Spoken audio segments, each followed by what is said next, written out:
దైవ మర్మములు నవంబర్ 13. సహోదరుడు భక్త సింగ్ గారి అనుభవంలో దేవుడు ఆయనకు బయలుపరిచిన మర్మములను అనుదినము పంచుకొనుట. దుఃఖపడు వారు ధన్యులు, వారు ఓదార్చబడుదురు. మత్తయి 5:4. మనము మంచి ఉప్పు కాగలుగుటకు రెండవ మెట్టు ఏదనగా సంకటములలో ఆదరణ. దుఃఖపడు వారు ధన్యులు, వారు ఓదార్చబడుదురు. మత్తయి 5:4. అర్థపూరితమైన మాటలివి. మనం ఎప్పుడైతే హృదయంలో క్రీస్తు యేసు ప్రభువునందు విశ్వాసం ఉంచితుమో వెంటనే మనము అది వరకు ఎన్నడూ ఊహించని పరిస్థితులను ఎదుర్కొనవలసి ఉండుట కనుగొందము. మారు మనసు పొందక పూర్వము స్నేహితులు, బంధువులు, తల్లిదండ్రులు మనల్ని ఎంతో మెచ్చుకొనుచుందురు. ఎప్పుడైతే యేసుక్రీస్తు ప్రభువుకు లోబడుటకు నిశ్చయించుకొంటిమో వెంటనే మిత్రులు, శత్రువులుగా మారిపోదురు. మనలను బహుగా ప్రేమించిన సహోదర సహోదరీలు, బిడ్డలు, తల్లిదండ్రులు మనల్ని ద్వేషించ మొదలిడుదురు. మా కుటుంబములో నేనే జ్యేష్ఠ కుమారుడను. బాల్యము నుండి నా తల్లిదండ్రులు, సహోదర సహోదరీలు నన్ను బహుగా ప్రేమించిరి. నన్ను గాయపరుచునట్టి లేక నాకు నొప్పి కలిగించునట్టి ఒక్క మాట అయినను వారు పలుకలేదు.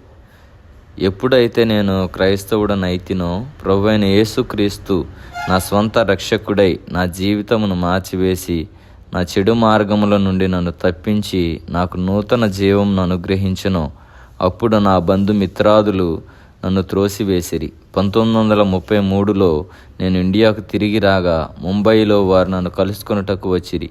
అదివరకే నేను ప్రభువు నా జీవితమును ఎట్లు మార్చివేసినో ఆ వివరములు తెలుపుచు మా తండ్రికి పెద్ద ఉత్తరము రాసితిని. నేను క్రైస్తవుడనైతినని మీ అమ్మకు నాకు మట్టుకే తెలుసునని చెప్పి మా తండ్రి ఇంకను ఇట్లనిది, నీవు క్రైస్తవుడుగా ఉండుటకు మాకేమీ అభ్యంతరము లేదు.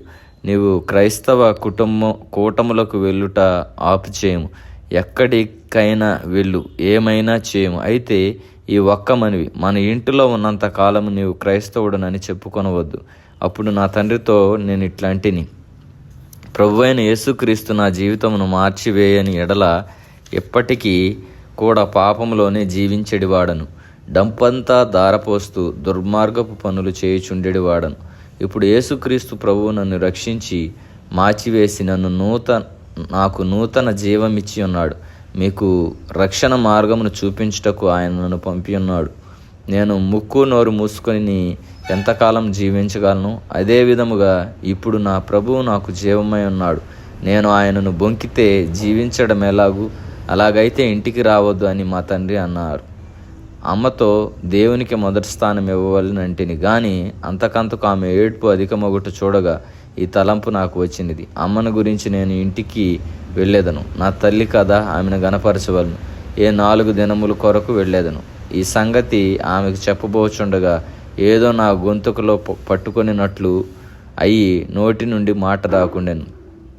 కొన్ని క్షణముల్లో ఈ మాటలు నా చెవిని పడిను. తల్లినైనను, తండ్రినైనను, సహోదరుడినైనను, సహోదరినైనను నాకంటే ఎక్కువగా ప్రేమించువాడు నాకు పాత్రుడు కాడు.